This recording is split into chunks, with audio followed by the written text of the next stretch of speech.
Hello everybody, this is Eddie. Today we're playing another indie game. I'm so excited. This is a treat.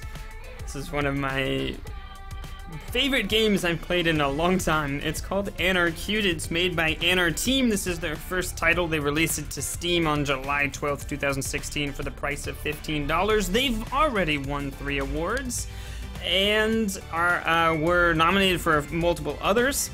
It's got controller support, achievements, trading cards, captions, and UI for 9 different languages, which is an amazing amount of detail for an indie game. And let's hop right into it. I actually started a new game. I played for about 2 hours, and I wanted to make the video, but I had to go to bed because it was too late. But I just loved the game so much, I couldn't stop playing it to actually make the video. Yeah, okay, so we play as this cute little mouse to start off with. Last time it was an elephant. It just kind of picks one for you.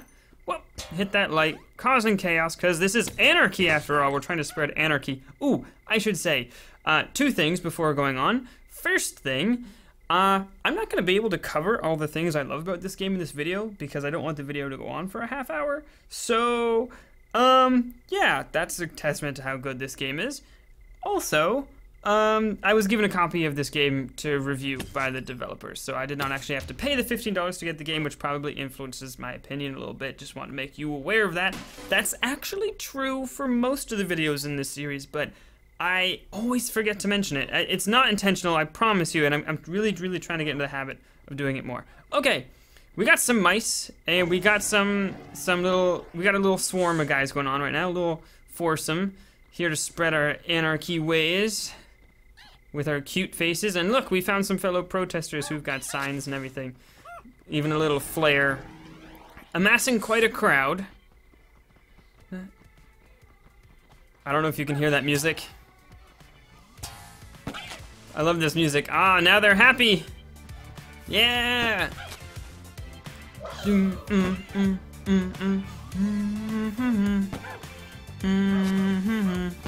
I love it.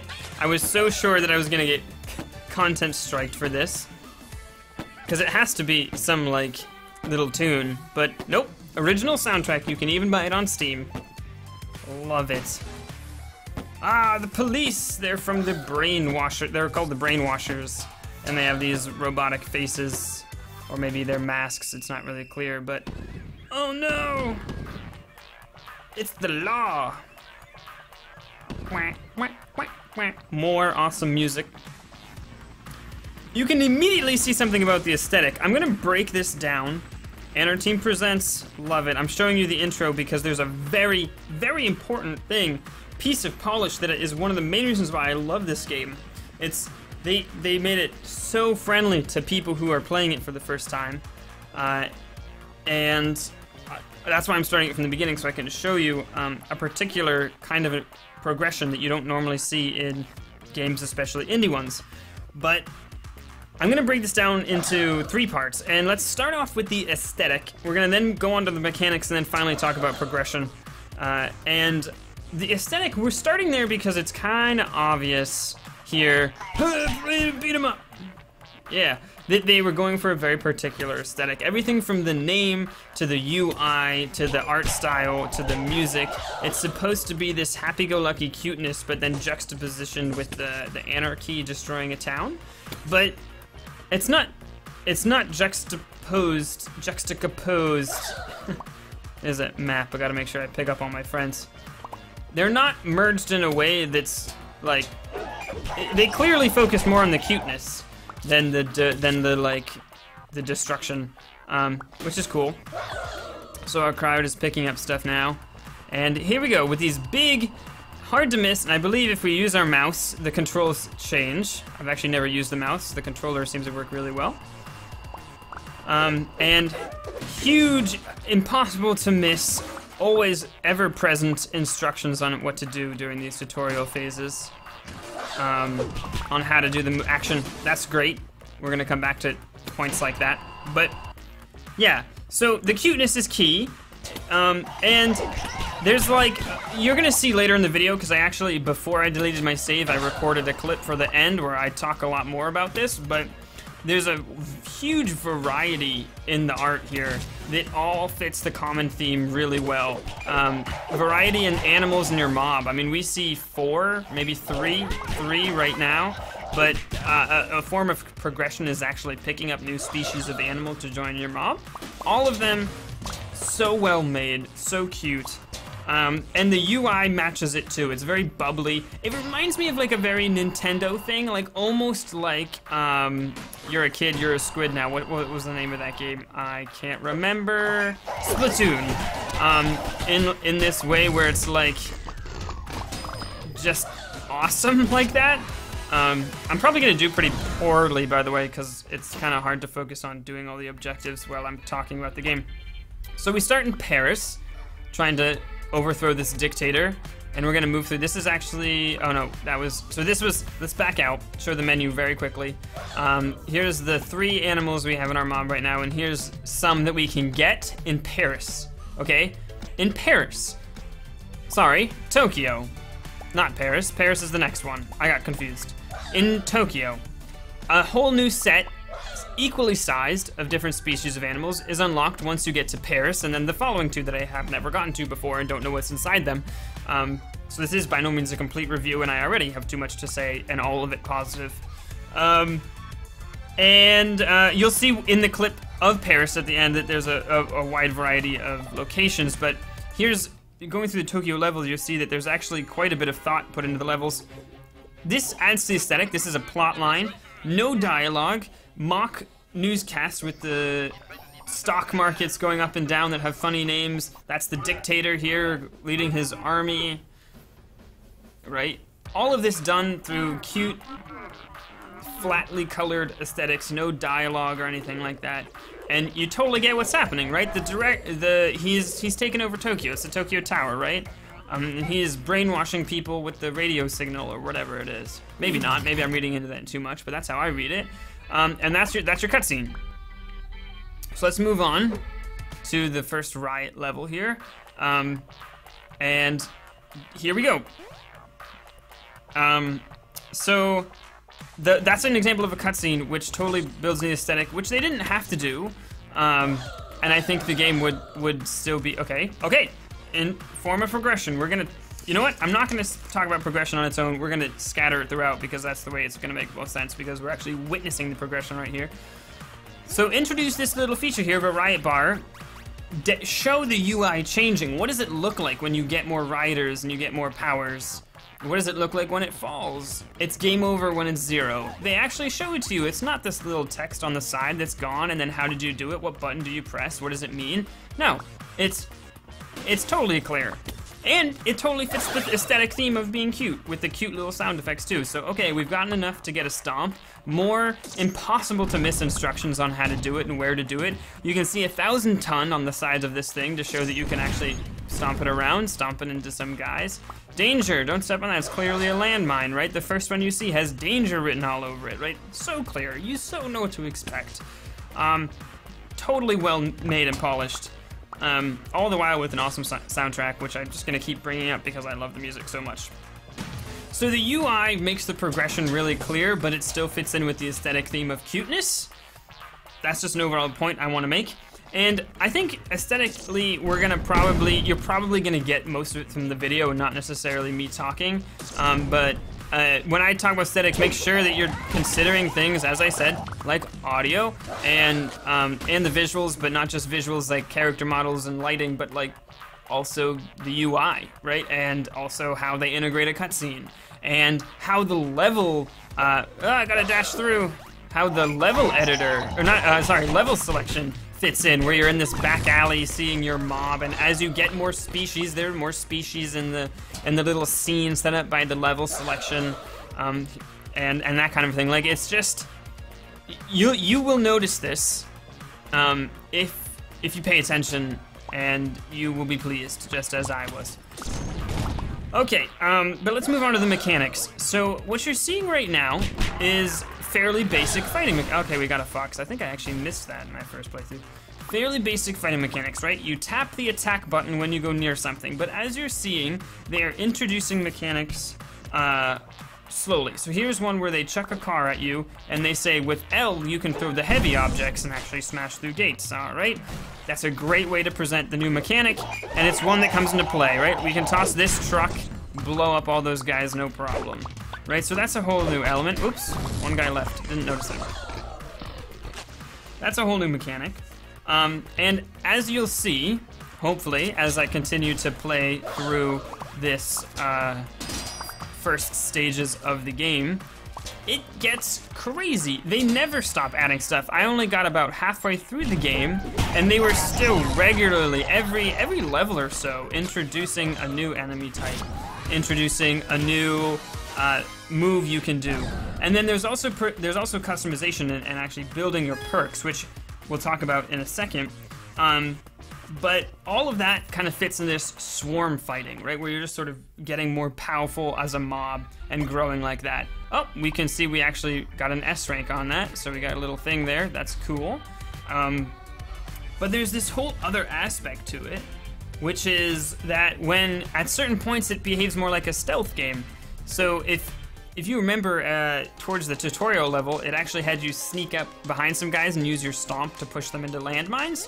There are times where your mob is so small you can't afford to be using your powers and brute forcing a battle, and then in those situations you actually are playing it like a stealth game, and there's even some levels that you'll see in the clip at the end that was actually recorded before this one, that there are literal stealth levels where you play as a single Anarcute creature, and you don't have any friends to help you beat up, which means in one hit you're dead, which means you can't be seen. And so it becomes a total stealth game, and it works, right? It's like all the same mechanics in a completely different game, or in a completely different level style. Totally works. Okay, Frenzy Bar, the great example of the progression we're talking about here.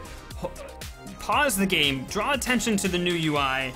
See that when this appears, you can either dash or you can stomp. So let me show you that, right?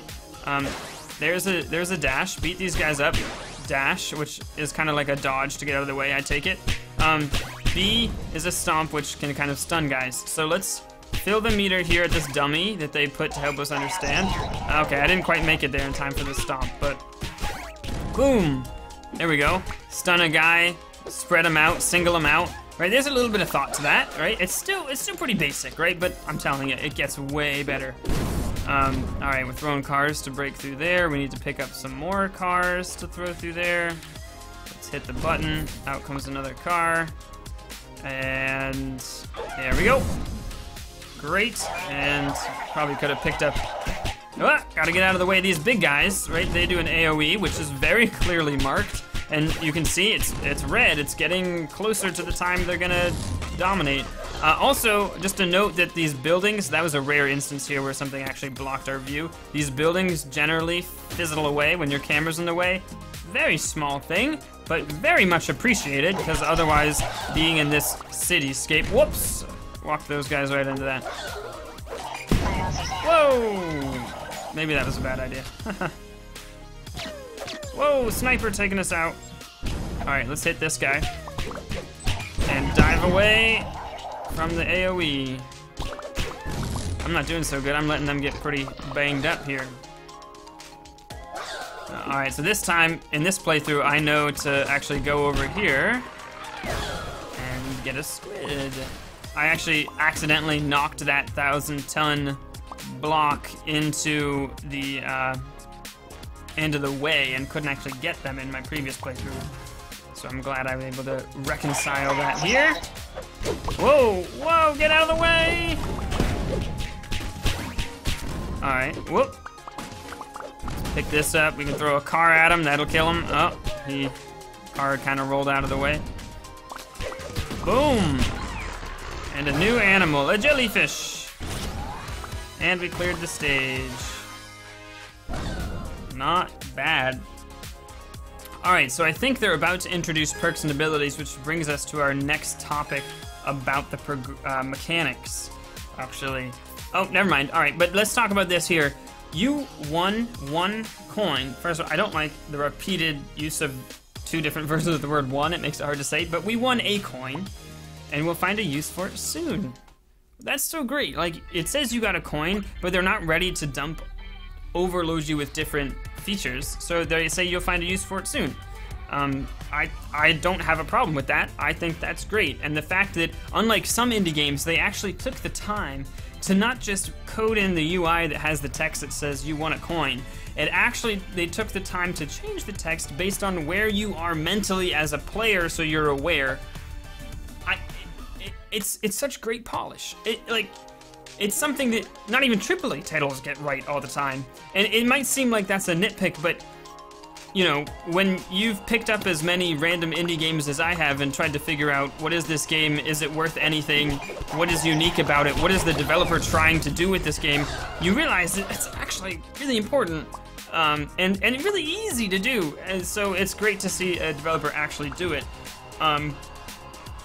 Okay, so we've talked about progression in terms of how it helps with how they've been, you know, slowly introducing a little abilities, right? We have in the meter on the left now, right, we knew about the stomp, but we see this other one there now, which we're about to get introduced to. And that's great. They're steadily introducing these features to us, like we just talked about with the coin. But there's another kind of progression that we've only briefly touched on, which is the collectibles progression. This game is designed to make you kind of say, "Aw," right? It's designed to be cute. Okay, pause that. We are going to topple this building onto those guys and use our new ability because we've accumulated a large enough mob to do that. So there's new features, new abilities. Gotta love it.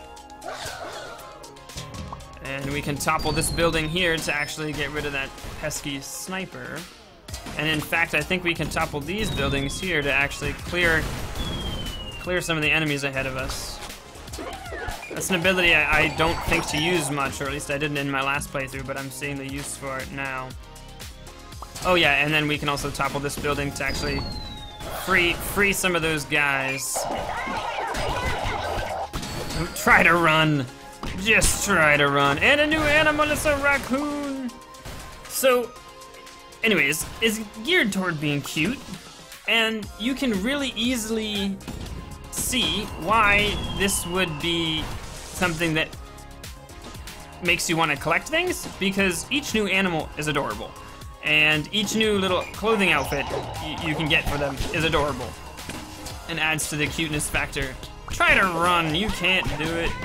New animal, again, it's a carp, and that's kind of silly, a carp, right? Clearly this game has a sense of humor to it. I mean, just the premise alone is kind of a funny concept, but yeah.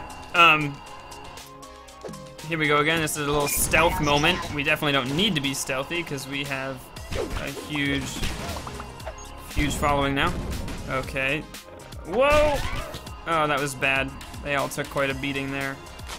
It's kind of hard to manage a big crowd, but that sort of makes you have to be careful. But see how I didn't have to dodge away from that guy's attack because we had a big enough crowd that we were able to actually... Okay, get off that button. I don't think this thing is going to go off if we don't stand on that button. Boom! We did it. I don't know if we actually got everything on the map. I may have forgot. I didn't really get to explore that area as much as possible, but the final rank is smashing. That's an S. Got the raccoon. Got the carp. Aw, yeah. Cool. Okay, well, I don't want this video to go on for too much longer, so I am going to I'm going to play the clip that I recorded from way farther along in the game, and just notice the differences in what you're seeing, and notice that that's only actually one stage. That's from Tokyo, right? From these set of levels in Tokyo to the same number, essentially, of levels in the next stage of Paris, and there's two more beyond that, where the developers have proven that they are consistently showing off new stuff. So, see, look at these animals. They're so cute, and you can have them look around and stuff. Even the carp, even the squid's kind of cute, and the carp, which is kind of weird, kind of freaky. But yeah, take a look at this clip, and then we'll come back. Let's take a look at the dispenser. You can see I've got some money. I can spend it on upgrades. I liked the one here where once you get enough people the cops just start following you. So I'm gonna do that one. That seems really cute. You win them over with love, not hate. Yeah. We're gonna take a look at our costumes and stuff. We can see we got, you can see we got the different animals here. These are the ones that I have. I just got this mussel, wolf, frog, pigeon. Look at all these. They're so cute. And let's go ahead and we're gonna do one of the higher level missions here. I want you to pay attention to, compared to when I started the game from the beginning, how much has added in terms of enemy variety, in terms of, whoa, starting with only one guy. That's a new twist. One little frog. I don't think we can take on the cops. This is so okay. I didn't see this coming, not planned, but great example of what I'm talking about here, because this is definitely a. Okay, so we have to unplug this. Definitely a stealth mission where you're playing as only one character. Completely new kind of level. About halfway through the game, I had never seen before. That gives you an idea of how you won't be getting bored of this game. But again, so this actually might be a bad example to show something like enemy variety, because it actually is probably going to only show... Well, actually, this is a new enemy I've never seen before, the drones. I'm not really sure what its behavior is. Let's just try to avoid it. Ooh. There's a cop there. Is he, Here, let's see. Can we pick up this and... Alright, we got him. So we can probably actually take out some cops in this level if we took the... Ooh. If we actually took the time to pick up cars and stuff and throw them, but I won't take the time to do that. I bet you have to go this way. Uh-oh.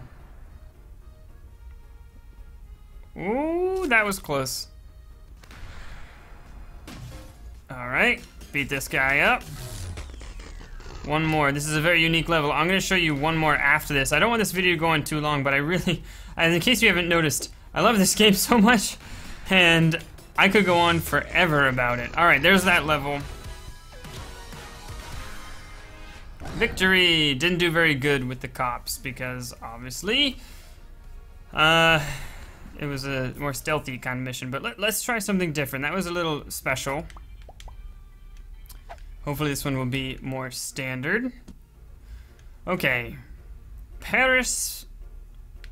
We've got our little team here. Notice the larger variety of enemies here. Alright, so I think the key here is going to be to this is a little turd guy who will do lasers. So get him mad, and then dash out of the way. He'll laser down the barricade. We can pick it up. Oh, get out of the way! And then, notice this, right? That enemy not only changed things from the perspective of... Whoops! Oh, I threw it. I didn't know you could do that. But you pick up this little laser head thing now, and now we can actually use it to... Oh, I keep doing that. Sorry. Forgot the controls right after using it. We can actually aim it, use it as a laser beam to take down those, and unlock these new friends. And we have 2 more shots with it. 2 more shots with it here. So that's pretty cool. As long as you don't throw things. Oh, get some laser beams going on there. Oof. Those big guys usually take out quite a few rioters. All right, liberated.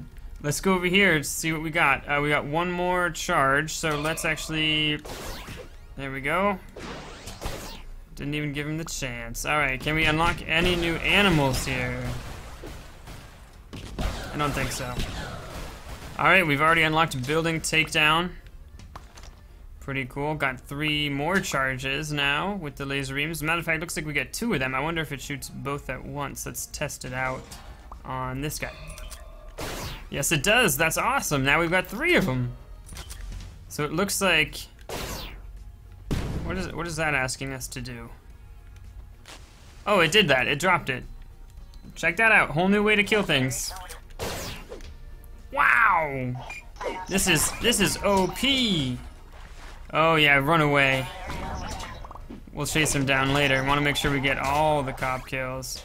Also want to make sure that we always have enough laser beams to actually get at these. This looks like a new one. They're all the same. Oh, grasshopper or something. Whoa, suddenly bad guys. Throw everything you got. I was kind of hoping we'd see some more unique enemy types here, but you can see I already have a lot more perks than before.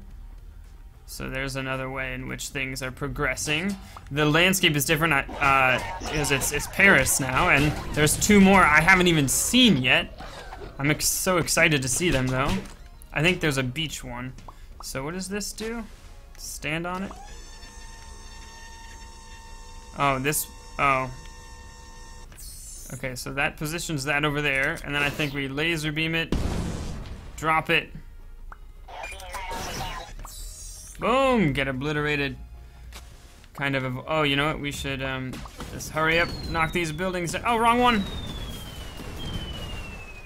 That's right, knock those buildings down! No more snipers. Oh, another new animal. It's a chicken now. We've got quite a crowd going on here. Let's charge up a stomp, I would say. So, I mean, we can do this. I don't know what that's gonna do. Oh, can we pick it up now? Doesn't look like... Oh, we were supposed to use that. Right. Okay. Well, I screwed that up, but that's fine. Dive away! Stun them with a stomp. We got this truck, which we can use when we want to cause some real damage. Oh, he's still alive. Well, not anymore, he's not. Was there still an enemy there? No. We lost a lot of guys right there, though. That was bad. Alright, looks like heading towards the objective is all we have left. This video is gonna be so long. Best game I've played in a while. Best, my favorite. I shouldn't say best because I don't know. I feel like that brings into all this scrutiny of that kind of a thing, but one of my favorite games I've played in a while. Whoa, new enemy type. What are those guys? Try to stomp them back. Oh, geez, we are losing, folks. All right, laser beams. That'll do it.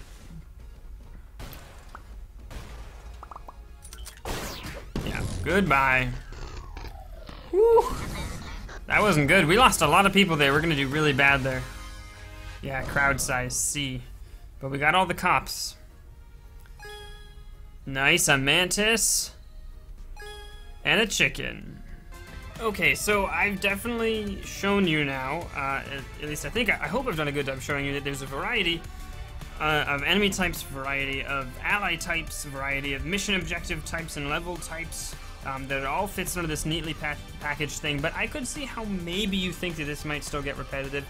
So I'm going to show you what you're working towards, a goal, something to break up what otherwise is sort of variations on a theme, by showing you a boss fight. Now I know that boss fights are something of a spoiler for some people.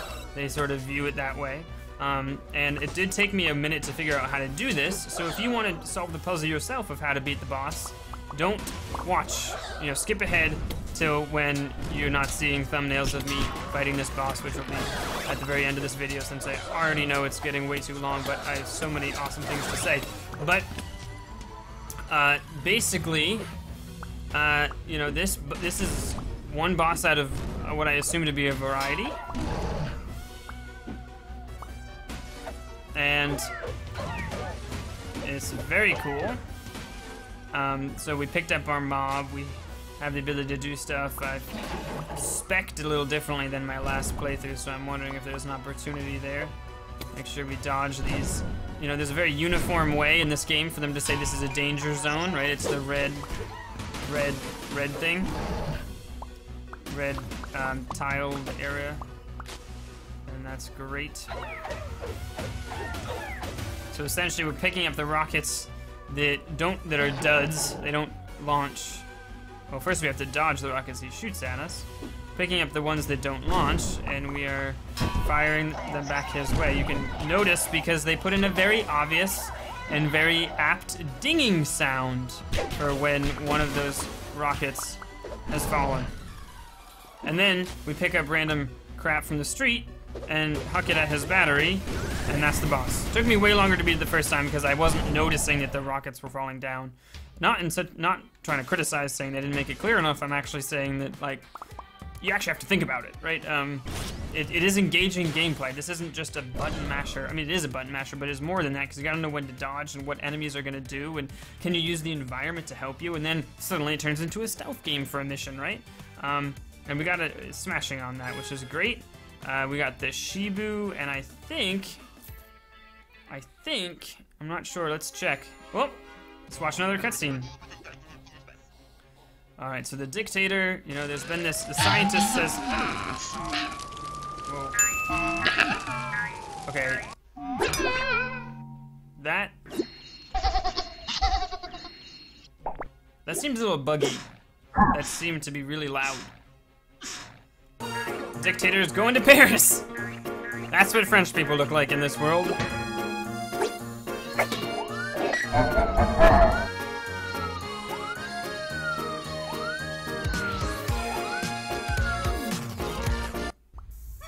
Sorry, I'm not quite sure why that was super crazy loud, but it was.